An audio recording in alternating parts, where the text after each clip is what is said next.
주시옵소서. 모든과 함께 할 줄 믿사오며 예수 그리스도 이름으로 기도 올려옵나이다. 아멘. 뒤에 저거 꺼줘야 하는 거 아닌가? 이거 꺼줘야 돼. 예. 우리 앞뒤 사람 옆에 사람 인사 한번 나눌게요. 사랑하고 축복합니다. 네, 한 번 더 인사할게요. 참 잘 오셨습니다.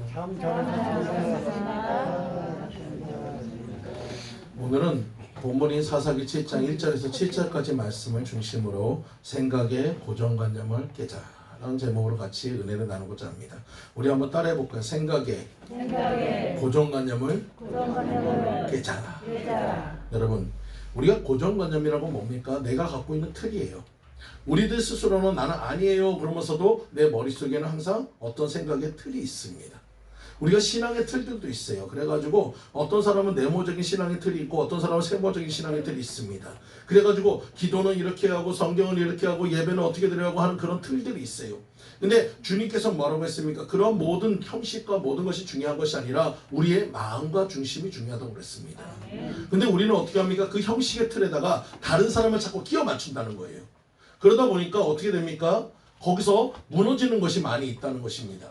무엇이 무너집니까? 바로 여러분의 삶에서 신앙의 모든 것들이 무너질 수 있다는 거예요. 여러분, 그러면 우리는 어떻게 해야 해요? 정말로 주님을 온전히 믿는 믿음으로 들어가야 할 줄 믿습니다. 내 모든 것을 좀 내려놓는 여러분 되시기 바래요. 예전에 그 한 인도에 선교사님들이 참 많이 가셨어요. 근데 이 인도에는 많은 사람들도 많지만은 여러분 거기 인도에 많은 것은 코끼리가 많습니다. 코끼리가 많아요.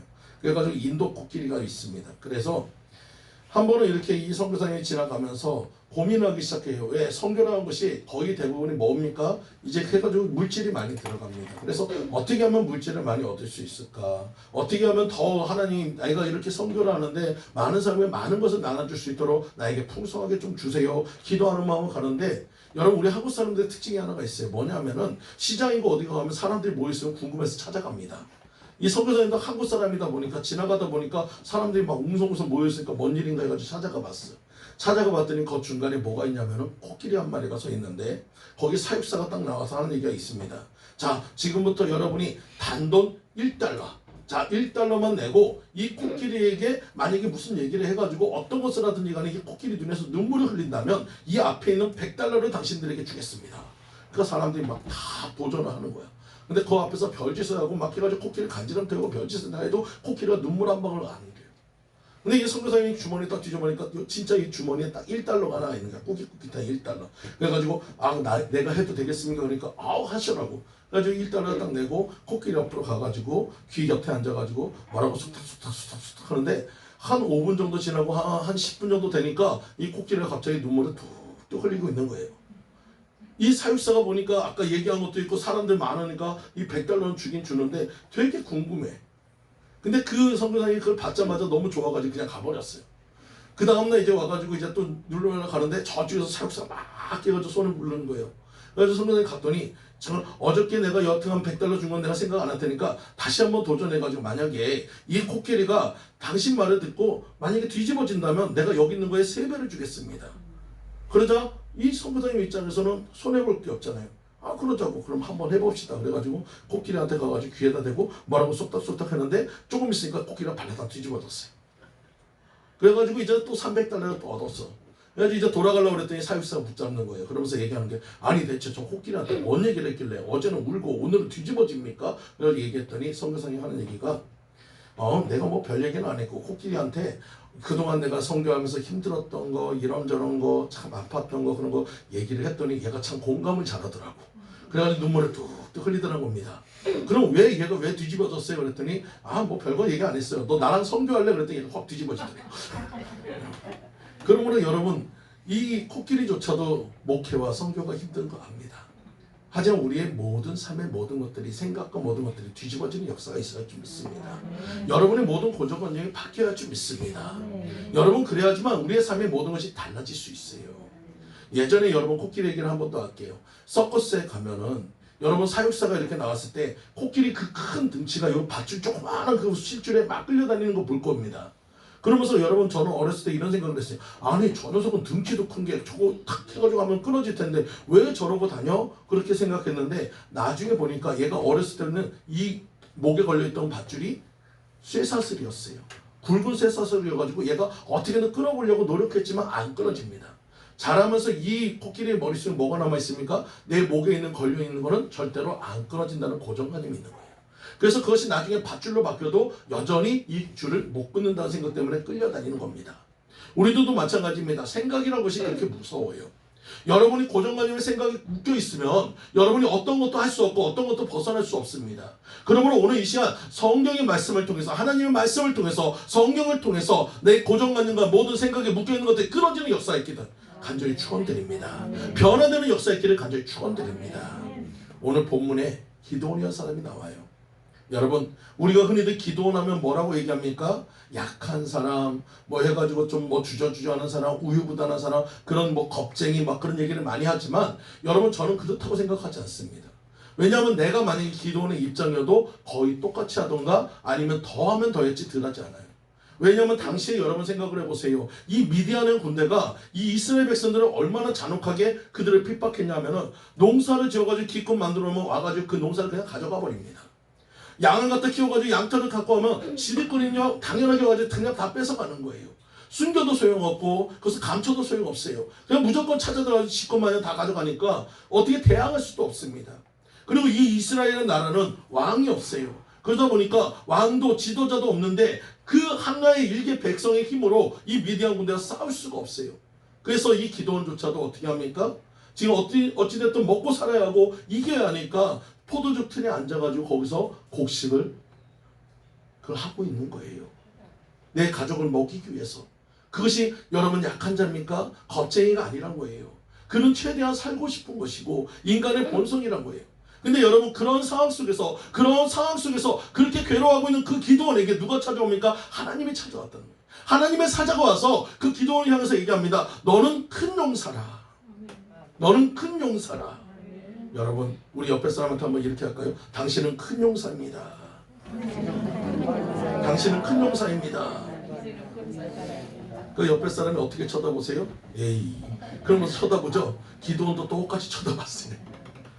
아이고 말도 마세요. 제가 무슨 큰 용사입니까? 보세요. 저 여기서 이거 무서워가지고 미디안 군대 무서워가지고 이거 밀타작하는 거 보면 몰라요. 내가 무슨 큰 용사예요. 나는 그런 사람 아니에요. 그래서 하나님 뭐랍니까? 아니다. 너는 큰 용사라. 내가 너를 들었으리라. 여러분 오늘 주님도 마찬가지예요. 우리의 형편과 우리의 사정과 우리의 힘과 우리의 능력 때문에 하나님 앞에 나가는 것이 아닙니다. 하나님 보시기에 여러분 큰 용사를 하는 것은 여러분의 마음의 중심에 무엇이 있기 때문에 하나님에 대한 믿음이 있기 때문에 큰 용사를 하는 거예요. 여러분 내가 형편이 나와서 큰 용사가 아니에요. 내가 능력이 많다고 큰 용사가 아니에요. 내가 능력이 없으니까 내가 큰 용사가 되지 않는다는 것이 아닙니다. 하나님이 인정하면 큰 용사가 될 것을 믿으시기 바랍니다. 기도는 그랬어요. 제가 큰 용사가 아니에요. 그저 하나님 뭐라 합니까? 아니다. 내가 내 손을 잡았고 내가 내 손에 미디안 군대를 붙여주리라. 내가 너를 통해서 이 이스라엘 백성을 구원해 주리라. 그래서 이 기도원이 뭐합니까? 저는 이 기도원이 굉장히 신중한 사람이라고 생각해요. 만약에 보통 사람 같은 경우는 뭐라 합니까? 야 그래요? 그럼 지금 당장 갑시다. 한번 때려 부숩시다. 그러면서 나갈 텐데 기도원은 뭐라 합니까? 그렇다면 하나님 나에게 증거를 보여주세요. 증거를 보여주세요. 그래가지고 여러분이 잘하면 시험을 하잖아요. 테스트를 합니다. 야 세상에 하나님을 테스트하는 사람은 기도원밖에 없어요. 그죠? 자 뭐라고 해요? 여러분 땅 위에 지금 해가지고 요만한 그 방석만한 그 해가지고 양털 하나 갖다 놓고 하나님 앞에 얘기합니다. 하나님 이 양털에 습기가 그러니까 물기가 많게 하고 주변 땅은 마르게 하는. 그리고 또 반대로 이 양털만 마르고 주변은 다 물기가 많게 하는 그 두 가지 시험을 해요. 이 중에 표적입니다. 그 표적을 통해서 내가 그것을 믿겠습니다. 그리고 하나님은 그것을 들어주셨어요. 여러분 마찬가지 여러분이 어떤 부분에서 신앙에 의심이 들 때가 있습니다. 내가 정말 가고 있는 것이 맞을지 하나님이 나와 함께하는 것이 의문이 될 때 여러분 하나님 앞에 이런 기도도 드려보세요. 하나님 나에게 표적을 보여주세요. 하나님 나에게 확실한 믿음을 줄 수 있도록 하나님 증거를 나타내 주세요. 그럼 하나님이 그것에 대한 증거를 보여주십니다. 한 목사님이 그런 얘기를 하더라고요. 한 집사님이 자기한테 찾아와서 이런 얘기를 했답니다. 목사님 제가 이제 이사를 가야 하는데 지금 제가 이사를 가야 하는데 그 집이 정말 하나님이 원하시는 집인지 아니면 내 생각대로 가는 집인지 제가 어떻게 판단할 수 없습니다. 뭔가 할 수 있는 방법이 없을까요? 그러자 이 목사님 갑자기 기도원이 생각이 났어요. 그래서 표적을 구하세요. 증거를 나타내달라고 간구해 보세요. 그러면 하나님께서 반드시 증거를 보여줄 겁니다. 그래서 이 집사님이 한참 생각하다가 이런 얘기해요. 그럼 목사님, 저는 무조건 그 집에 장미 3송이만 있으면 제가 그 집을 하나님이 준 걸로 알고 제가 들어가겠습니다. 목사님도 기도해 주세요. 그래서 같이 기도했어요. 기도했는데 한 2주 정도 지난 다음에 이 집사님한테 전화가 왔습니다. 목사님, 제가 집을 막 다니는데 한 집에 꽃은 있긴 있더라고요. 그러니까 예, 무슨 꽃이요? 그랬더니 해바라기가 2송인가 3송인가 있더라고요. 근데 그 집이 맞을까요? 여러분 같은 어떻게 생각하겠습니까? 야, 그 정도면 뭐 꽃은 꽃이니까 들어가세요 할지는 몰라도 이 목사님 그러지 않았어요. 기도원에게도 확실하게 보여줬던 하나님이십니다. 증거를 확실하게 나타냈던 하나님이시니까 분명히 집사님한테도 분명한 증거를 보여줄 거예요. 더 찾아보세요. 더 기도하고 더 찾아보세요. 일주일이 지나자마자 그 밤에 늦은 시간에 막 흥분돼가지고 이 집사님이 전화가 왔어요. 그러면서 하는 얘기가 그런 거예요. 목사님 드디어 찾았어요.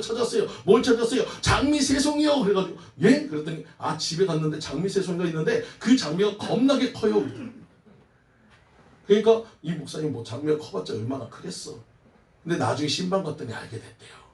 그 장미가 어디 있었냐면 화장실에 있습니다. 화장실 벽에 타일로 있는데 타일에 장미가 있다만 얼굴만한 장미가 3개가 있더라고요. 그걸 딱 보자마자 이 집사님은 할렐루야 하고 그 집을 계약했대요. 여러분 오늘도 마찬가지입니다. 여러분들 삶 속에서 무엇인가 여러분이 의심하고 가지 마시고 하나님 나에게 증거를 보여주세요. 하나님 나에게 표정을 나타내주세요. 그것을 통해서 내가 가겠습니다 한다면 하나님 반드시 표시를 보여줄 것을 믿으시기 바랍니다. 여러분 기도는 그 약속을 받고 이제는 이스라엘 백성들을 향해서 나팔을 불기 시작합니다. 자, 우리 미디안과 싸우기 위해서 모여라. 당시 이 나팔은 백성들을 향한 무엇입니까? 전쟁에 대한 선포예요. 자, 모여라 했을 때 그 나팔 소리를 듣고 모인 사람이 몇 명이라고요? 32,000명이 모였어요.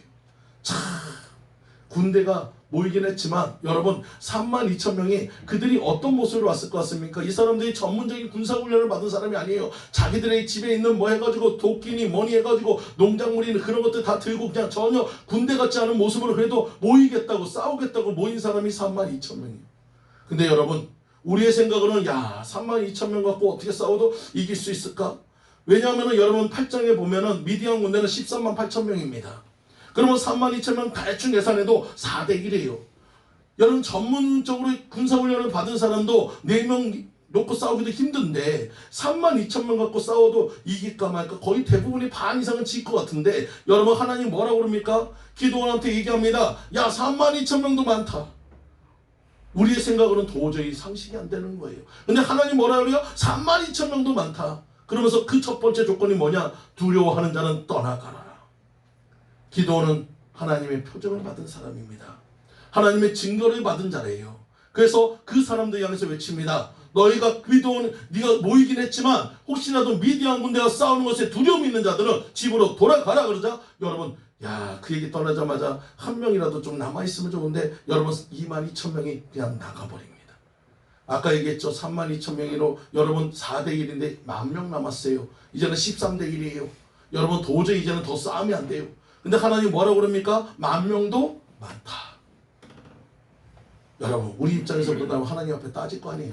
그죠? 만약에 저 같으면 하나님 잠깐 내려와 보세요. 저 입장 한번 바꿔봅시다. 그러면 그렇게 따질 것 같아요. 근데도 이 하나님의 말씀에 이 기도는 약속을 받은 자니까 순종합니다. 하나님 뭐라고 그래요? 이제는 물가로 데려가래요. 샘가로 데려가서 그들이 물을 먹는 모습을 봐라. 그래서 엎드려서 무릎 꿇고 물을 먹는 사람은 따로 9,700명을 세워놓고 거기서 물을 떠가지고 개처럼 핥으면서 경계를 하는 사람은 300명을 따로 빼놨어요. 하나님께서 어떤 것을 선택할까요? 여러분 300명을 빼고 그래도 9,700명 데려갈 줄 알았더니 하나님 반대로 9,700명을 빼버리고 300명만 데리고 싸우겠다는 겁니다. 이것이 하나님의 방법이에요. 근데 여러분 오늘 본문의 말씀에 보면은 22,000명이 떠나갈 때 두려워하는 자에게 향해서 하나님 뭐라고 그럽니까? 32,000명이 모였을 때 그들이 만약에 싸워서 혹시라도 이기게 되면 뭐 할까봐? 자기들이 교만할까봐. 내 힘으로 해서 이겼다는 그 교만이 있을까봐 하나님은 철저하게 우리 생각을 다 부러뜨린다는 것입니다.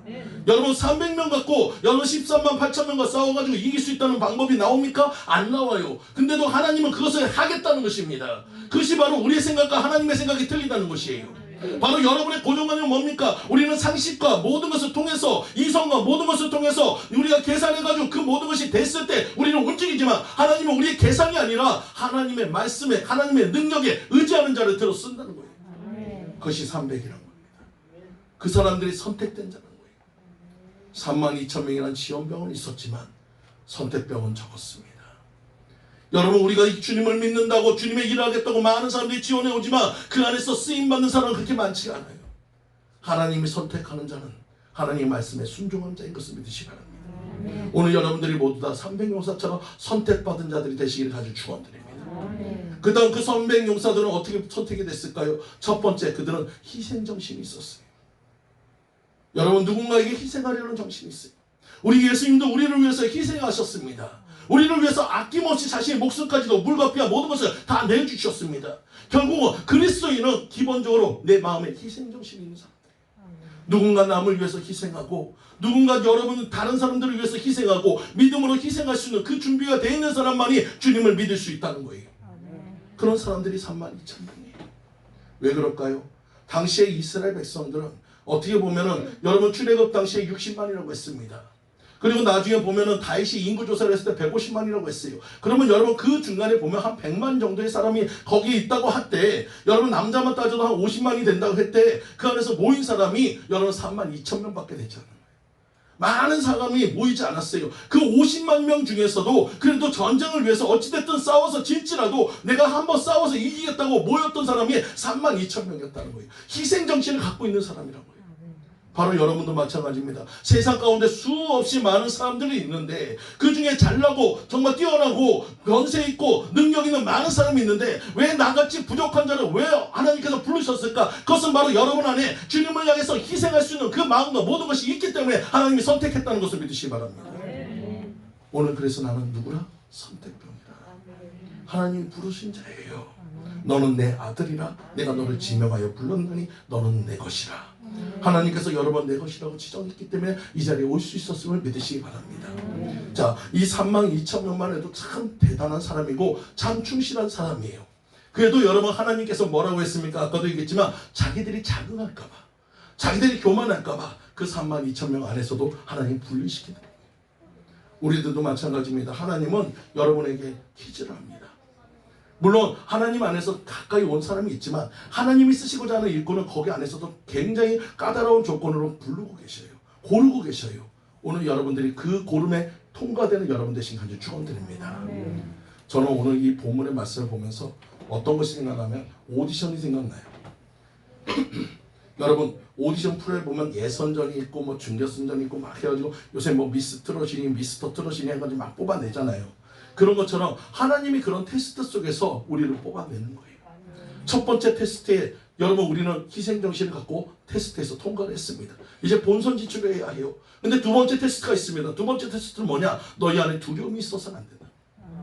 여러분 우리 안에 두려움이 있어서는 안 됩니다. 여러분 우리 안에 두려움이 있어서는 결코 주님의 일을 할 수가 없어요. 왜 그럴까요? 여러분 큰일을 놔두고 있는데 여러분 큰일을 해야 하는데 거기에 두려움이 있으면은 결국은 그건 뭐냐? 여러분 우리가 큰일을 방해하는 요소가 될 수 있어요. 우리 안에 먼저 두려움이 없어야 합니다. 왜 주님은 끊임없이 성경 말씀에 여러분이 향해서 얘기합니다. 두려워하지 마라. 두려워하지 마라. 두려워하지 마라. 두려워하지 마라. 그 얘기를 계속하는 이유가 뭡니까? 여러분 두려움이라는 것은 결국 불신앙이기 때문이에요. 왜 그랬을까요? 여러분 우리가 하나님을 믿는 자라면 두려움이 없어야 합니다. 우리에게 두려움이 있을 때는 언제예요? 내가 혼자 있을 때 두려워요. 내가 무엇인가 새로운 일을 해야 하는데 내가 해야 한다는 생각할 때 두려워요. 하지만 그것을 주님이 도와주신다면 우린 두렵지 않습니다. 주님이 함께 하신다면 우린 두렵지 않아요. 어두운 길을 갈지라도 사망의 용체와 골짜기를 다닐지라도 해를 두려워하지 않는 이유는 주님이 나와 함께 하심이라. 주님이 나의 목자 되심으로 위해서 우린 두려워할 이유가 없는 거예요. 주님만 믿고 따라가는 자는 결코 두려워할 이유가 없습니다. 오늘 여러분 안에 두려움이 있다면 여러분 그 두려움을 제거해 버리시기 바래요. 내 안에서 주님을 믿는 믿음으로 바꿔가시기 바랍니다. 내 안에 염려 근심도 떠내보내시기 바래요. 주님이 하시면 됩니다. 주님이 하시면 되는 거예요. 여러분, 믿음이란 것은 다른 것이 아닙니다. 안 된다는 생각을 된다는 생각으로 바꿔요. 그 중간에 주님이 들어가시면 됩니다. 나는 안 되지만 주님이 하시면 되는 거예요. 여러분, 이것이 바로 믿음인 것이에요. 바로 그런 믿음으로 나가시는 여러분 되시기 바랍니다. 비록 우리가 생각했을 때 32,000명도 부족하다 하지만 하나님은 300여로도 충분하다는 거예요. 이것이 바로 믿음의 모습인 것을 믿으시기 바랍니다. 여러분, 어떠한 경우든지 우리 안에 두려운 생각은 제거해 버리시기 바랍니다. 이스라엘 백성들이 출애굽 당시에 여러분, 그들이 온 자리가 어디 자리입니까? 홍해입니다. 앞에는 홍해가 있어요. 뒤에는 애굽의 군대가 쫓아오고 있어요. 그래서 이스라엘 백성들은 뭐라고 합니까? 두려워하며 외쳐서 이런 얘기를 합니다. 야, 저 애굽에 진짜 매장지가 없어가지고 이곳까지 내려와서 우리를 여기서 죽게 할 것이냐? 그러면서 모세를 원망하고 하나님을 원망합니다. 근데 그 중에서 두려워하지 않는 자가 한 명 있었어요. 누굽니까? 바로 모세였어요. 모세만은 두려워하지 않고 하나님께 기도했습니다. 하나님, 이 백성을 어떻게 할까요? 그러자 그 두려워하지 않는 한 사람을 통해서 그 백성들이 구원을 얻었다는 사실을 믿으시기 바랍니다. 오늘 여러분도 마찬가지입니다. 하나님은 한 사람을 통해서 일하셔요. 어떤 사람? 두려워하지 않는 자. 오늘 그 사람이 300명이 모였으니 여러분, 그 모든 전쟁은 승리할 수밖에 없는 거예요. 이스라엘 백성들이 많은 사람이 두려워하고 있을 때 여러분, 두려워하지 않았던 다윗 하나를 통해서 골리앗을 무너뜨렸듯이 오늘 여러분 앞에 어떤 문제가 있든지 어떤 환경에 어려움이 있든지 어떤 것이 있어도 두려워하지 않고 그것에 당당하게 맞서는 여러분, 주님과 함께 나가는 여러분에게 그 모든 문제는 무너질 것을 믿으시기 바랍니다. 그 모든 문제의 바다는 갈라질 것을 믿으시기 바랍니다. 여러분, 그 모든 문제는 해결될 것을 믿으시기 바랍니다. 그런 사람만이 하나님이 쓰시는 사람이에요. 바로 오늘 300용사가 그런 사람이었다는 것이에요. 오늘 여러분들이 그렇게 쓰시는 여러분 되신 간주 축원드립니다. 바로 여러분, 22,000명은 두려움으로 떠나갔지만 나머지 300명은 두려워하지 않았기에 그 자리에 남을 수 있었어요. 여러분, 우리가 본선 지출했다면 이제 우리 안에서 두려움을 제거해 버리시기 바랍니다. 자, 이제 우리가 본선에 통과했어요. 그러면 다음에 어디입니까? 8강에 올라가야 해요. 여러분, 이제는 우리가 8강에 올라가서 이제 선택받아야 합니다. 이 중에서 가장 중요한 것은 이 안에서 우리가 본선으로 완전히 그 하나님이 선택하는 선택병으로 들어가기 위해서는 어떻게 해야 합니까? 여러분, 세 번째 조건이 있어요. 바로 사명을 갖고 있는 자예요. 사명을 갖고 있는 자예요. 여러분이 사명이 있어야 합니다. 우리 삶에 있어가지고 꿈이 없는 사람은 참 비참한 사람이에요. 저도 한때 꿈이 없이 살아봤어요. 내일이 없이 산다는 것은 굉장히 괴롭습니다. 내일이 없는 사람은 어떤지 아십니까? 저녁에 잠을 잘 때 내일이 오는 것이 두렵습니다. 내일 또 무엇을 해야 할지 몰라요. 내일을 살아간다는 것 자체가 버겁습니다. 그래서 저 같은 경우는 하나님께 이렇게 기도했어요. 하나님, 내일은 눈 뜨지 않게 해주세요. 왜? 우울증이 심하다 보니까 살고 싶은 마음이 없는 거예요. 하루하루가 고난이고 하루하루가 고통이었어요. 여러분, 우리에게 꿈이 있다는 것에 감사하시기 바랍니다. 그 꿈은 나의 꿈이 아니라 하나님의 꿈이에요. 그 비전은 뭡니까? 전 세계, 전 국가에 아버지, 내가 알고 있는 모든 사람에게 주님의 복음을 전하는 꿈인 것을 믿으시기 바랍니다. 그들의 제자 삼는 꿈인 것을 믿으시기 바랍니다. 우리는 그 사명을 받은 자예요. 그 사명을 받은 자니까 우리는 멈출 수 없고 여러분, 달려갈 수밖에 없는 거예요. 예배를 쉴 수 없고 예배드려야 하는 것이에요. 일하지 않을 수 없고 일해야 하는 것이에요. 그것이 사명을 받은 자인 것을 믿으시기 바랍니다. 바로 여러분들이 그런 자예요. 오늘 그리고 그런 자로 이 자리에 불러임 받았다는 것을 믿으시기 바랍니다.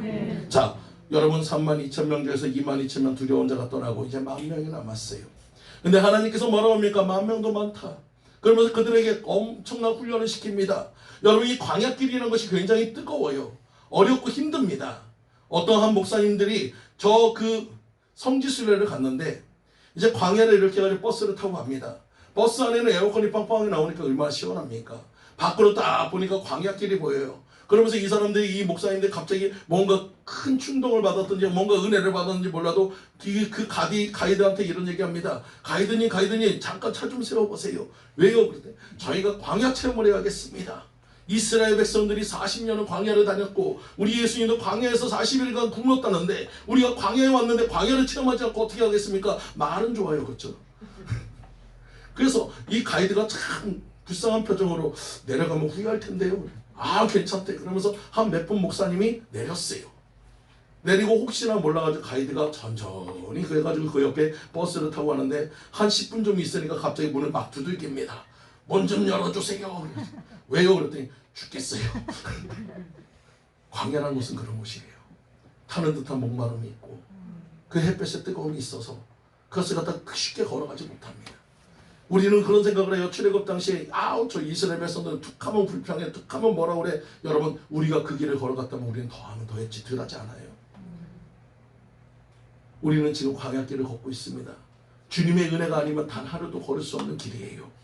주님의 은혜가 있었기 때문에, 주님의 그 사랑이 있었기 때문에 40년간 그들은 광야길을 걸어갔고, 그 광야길을 주님이 함께 했기 때문에, 구름기둥과 불기둥이 있었기 때문에 걸어갈 수 있었고 통과할 수 있었음을 믿으시기 바랍니다. 오늘도 마찬가지예요. 여러분의 인생의 광야길 속에서 하나님의 인도하심이 있었기 때문에 우리 걸어갈 수 있는 것이에요. 안전할 수 있는 것이에요. 여러분, 그 길에 감사하신 여러분 되시기 바랍니다. 자, 우리가 다시 한번 얘기할게요. 자, 이 광야 속에서 이 기드온이 10,000명을 지금 훈련을 시킵니다. 훈련을 열심히 시켰어요. 여러분, 아까도 얘기했지만 잠깐 걷는 것도 뜨거운데 거기서 막 뛰고 막 움직이는 그 훈련을 했으니 이들이 얼마나 힘들겠습니까? 저도 이제 예전에 유격이라는 것을 해봤어요. 여기 남자분들이 있지만 군대 가시면 유격이라는 것을 하면은 여자분들은 잘 체험하지 못할 거예요. 거기 가면은 첫 번째로 하는 것이 PT 체조라는 것을 합니다. 근데 여러분, 이 PT 체조가 왜 힘드냐 하면은 우리가 흔히도 이제 제자리 뛰기라는 것을 이렇게 합니다. 제자리 뛰기를 하면은 그 해가지고 이거 4번 동작이 하나예요. 그 동작을 갖다 할 때 그까짓 거 뭐 얼마나 힘들겠어? 근데 뜨거운 태양빛에서 최초 200번을 하는 거예요. 막 200번 하고 마지막에 만약에 숫자를 하면은 2배로 늘고 계속 숫자가 늘어요. 그러다 보면 나중에는 거의 정신이 없습니다. 내가 뭘 하는지 모르겠고 정신이 하나도 없어요.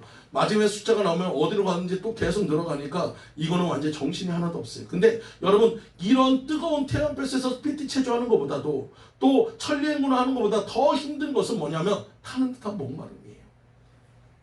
너무나도 뜨거운 데서 그렇게 뛰다 보니까 갈증이 너무 심해요. 그 갈증 속에서 뭐 어떻게든 해결하고 보고 싶어가지고 앞에 뭔가 꾸정물이 있어도 그곳에 머리를 박고 그냥 물을 마십니다. 왜? 목이 타들어가는 것 같아.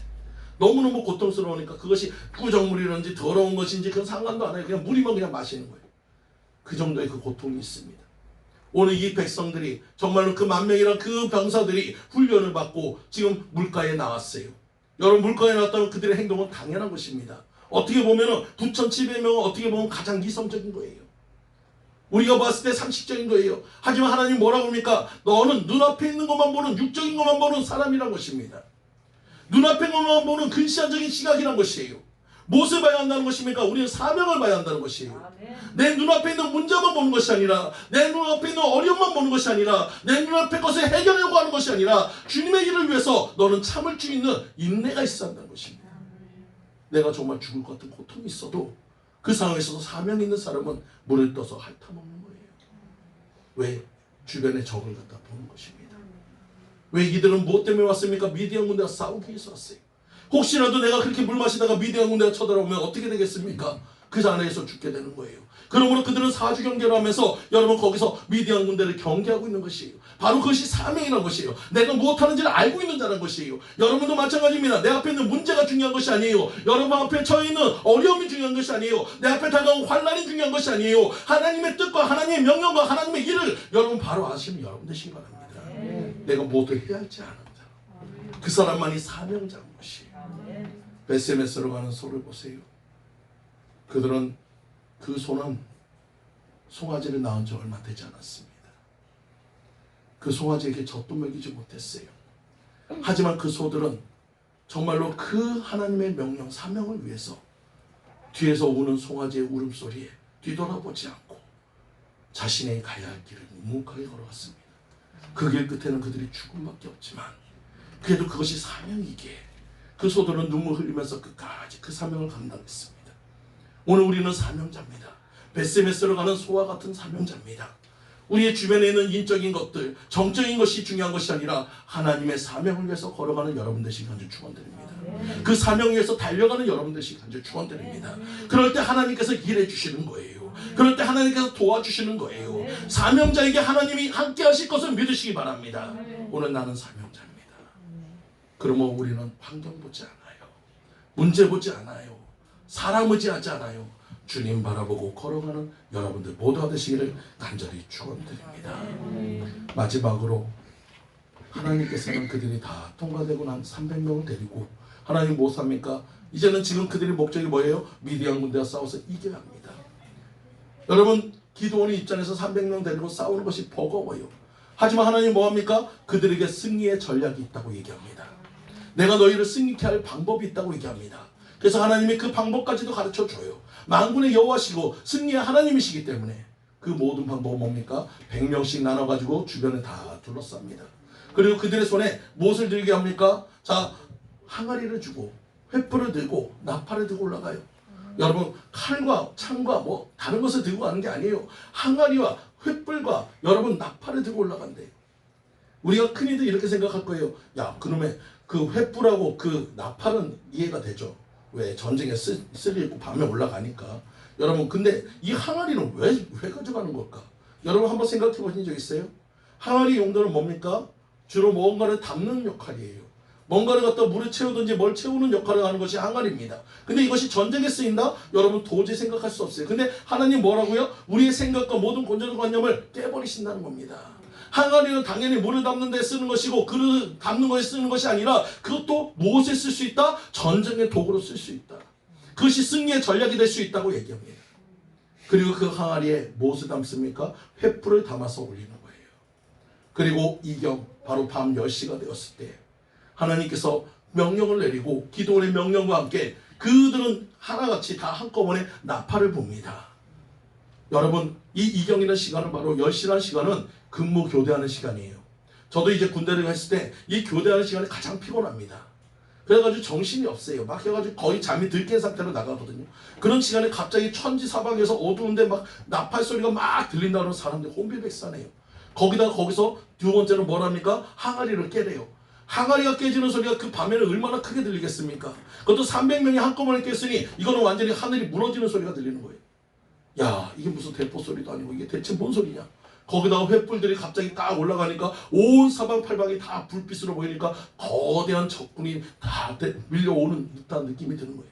이들은 우왕좌왕하기 시작하고 야, 이제는 뭐 전쟁을 한다는 생각도 없이 정신없이 다 도망가기 시작하는 거예요. 그럴 때마다 거기 길목마다 서 있었던 사람들이 그들을 쳐 죽이기 시작합니다. 그래서 거기서 승리케 하셨다는 거예요.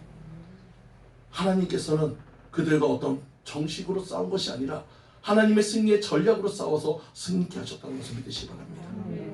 바로 이것이 하나님의 승리예요. 우리는 세상과 싸울 때 우리의 힘으로 싸우는 것이 아닙니다. 하나님의 전략으로 싸워야 합니다. 하나님의 말씀으로 싸워야 하는 거예요. 성령을 의지해서 싸워야 해요. 그래야 여러분 승리할 수 있음을 믿으시기 바랍니다. 우리가 힘으로 싸운다고 그들을 이길 수 있는 게 아니에요. 하나님께 기도함을 통해서 우리가 전략을 받고 하나님께 기도함을 통해서 지혜를 얻어서 승리하는 여러분 되시길 간절히 축원드립니다. 그리고 하나님께서 왜 우리에게 나팔과 항아리와 또 횃불을 들라고 했을까? 첫 번째로 항아리는 바로 그릇을 상징합니다. 바로 나를 의미해요. 여러분 우리가 고정관념을 깨기 위해서는 내가 깨져야 합니다. 항아리라는 고정관념이 깨지지 않으면 여러분 전략이 보이지 않아요. 내 안에 있는 횃불을 드러내기 위해서는 내가 깨져야 합니다. 내 안에 있는 주님이 드러나기 위해서 내가 깨어져야 해요. 우리의 고정관념 생각과 모든 틀을 깨시기 바랍니다. 안 된다는 생각을 버리시기 바랍니다. 할 수 없다는 생각을 깨버리시기 바랍니다. 그것을 깼을 때 하나님의 능력이 나타나는 거예요. 기적의 역사가 나타나는 거예요. 안 된다고 하는 사람은 평생 안 돼요. 그래도 주님이 하시면 된다는 사람은 깨고 나가는 거예요. 바로 그런 사람만이 승리할 수 있음을 믿으시기 바랍니다. 앞에 있는 어떠한 군대도 보이는 것이 아니에요. 여러분 앞에 있는 어떤 문제도 보이는 것이 아니에요. 주님만 바라보고 내 모든 것을 깰 때, 주님만 바라보고 내 모든 것을 내가 드릴 때 하나님은 역사하실 것을 믿으시기 바랍니다. 횃불은 내 안에 있는 성령의 역사예요. 우리가 하나님을 의지하는 자는 횃불을 높이 듭니다. 어두운 세상에 횃불이 들려져요. 많은 삶의 관심의 대상이 됩니다. 또 그것이 때로는 여러분의 핍박의 도구가 될 수도 있어요. 여러분 관심이 집중된다면 많은 사람이 시기할 수도 있어요. 하지만 여러분 그래도 하나님을 믿는 자라면 그런 핍박도 감수할 수 있는 마음으로 어두운 세상에 빛을 드는 여러분 되시기 바랍니다. 횃불을 높이 드는 여러분 되시기 바랍니다. 세 번째로 나팔을 불어야 해요. 이제는 관심의 대상 정도가 아니고 내가 여기 쏘여가지고 소리쳐야 하는 것이에요. 여러분 코로나로 인해서 많은 사람이 핍박을 합니다. 많은 사람들이 나와가지고 교회가 잘못됐다고 얘기합니다. 어떤 사람들 그럽니다. 교회가 무슨 바이러스 온상이래요. 여러분 그래도 그 상황 속에서 우리가 할 것을 해야 합니다. 그것은 뭡니까? 주님을 증거해야 하는 것이에요. 어두운 자들에게, 그들의 거짓된 자들에게 진리를 선포해야 하는 것입니다. 여러분 저 썩어가는 세상에 우리가 소금 같은 역할을 해야 하는 것이에요. 우리가 멈춰버리면 그들은 알 수가 없어요. 우리의 입이 닫혀 있으면 여러분 그들은 깨달을 수가 없어요. 전하는 자가 없는데 어찌 듣는 자가 있고 들음에서 믿음이 나오는데 믿을 사람이 어디 있겠습니까? 우리는 나팔수의 역할을 담당해야 합니다. 누가 듣든지 안 듣든지 우리는 나팔을 불어야 해요. 때로는 우리를 향해서 돌팔매가 날아오고 우리를 향해서 험한 말이 다가와도 우리는 나팔수의 역할을 다해야 할 줄 믿습니다. 그러다 보면 하나님께서 오늘 승리하듯이 승리케 하는 역사가 있음을 믿으시기 바랍니다. 사랑하는 성도님들, 여러분들은 300용사입니다. 하나님의 선택병입니다. 하나님의 일꾼입니다. 여러분의 마음속에는 희생정신은 그대로 갖고 있는 분이에요. 예수를 위해서 어느 순간이든 이웃을 위해서 희생하고자 하는 마음을 갖고 있는 자들, 그런 사람들이 300용사입니다. 또 여러분 마음에는 두려움이란 것이 떠나갔습니다. 왜? 주님과 함께 했기 때문에 우리에겐 두려움이 없어요. 주님과 함께 걷기 때문에 우리에게 두려움이 없어요. 염려 근심도 없어요. 그러므로 여러분 용사인 것을 믿으시기 바랍니다. 또 여러분은 사명을 알고 있기 때문에 여러분 용사인 것이에요. 여러분 내 앞에 있는 다가온 문제만 보는 것이 아니라, 내 앞에 막혀있는 문제만 보는 것이 아니라 주님을 바라보고 주님을 바라봐서 끝까지 달려갈 수 있는 사명자이기 때문에 여러분 용사인 것을 믿으시기 바랍니다. 그런 용사에게 주님은 승리의 전략을 주십니다. 그리고 승리케 하십니다. 그리고 찬송케 하십니다. 여러분 높이 주님을 높여드리는 여러분 되시기 바랍니다. 그리고 우리의 사명을 감당하기 위해서 어떠한 상황에서든 횃불을 들고 나팔을 부는 여러분 되시기 바랍니다. 그러기 위해서 우리는 나를 내려놔야 해요. 내 생각에 고정관념을 깨시기 바랍니다. 내 생각을 바꾸시기 바랍니다. 안 되는 것이 아니에요. 여러분 안 되는 것이 아니에요. 기도하지 않았기 때문이에요. 여러분 내 앞에 기적이 나타나지 않는 것이 아니에요. 내가 주님 앞에 무릎 꿇지 않았기 때문이에요. 여러분 해결되지 않는 것이 아니에요. 내가 주님 앞에 항복하지 않았기 때문이에요. 그렇다면 이 모든 것은 내가 기도하고 주님 앞에 맡길 때 그 모든 역사는 나타날 것을 믿으시기 바랍니다. 오늘 기도원의 300용사처럼 승리하는 여러분들 모두가 되시기를 간절히 축원드립니다. 다 같이 기도드리겠습니다. 할렐루야. 주님 감사합니다. 오늘 우리에게 생각의 고정관념을 깨라고 하셨고 기도원의 300용사를 보아주셨습니다. 오늘 우리가 기도하는 우리들이 주님의 300용사가 되기도 하셨고 승리의 나팔을 불며 승리의 횃불을 들고 나 자신을 깨뜨려 주님의 도구되는 우리들 모두가 될 수 있도록 인도하여 주시옵소서. 그래서 너는 큰 용사라 주님께서 세워가시는 우리 축복의 성도들 모두가 될 수 있도록 주님 축복하여 주시옵소서. 모든 것 같아 주 믿사오며 예수 그리스도 이름으로 기도 올려옵나이다. 아멘.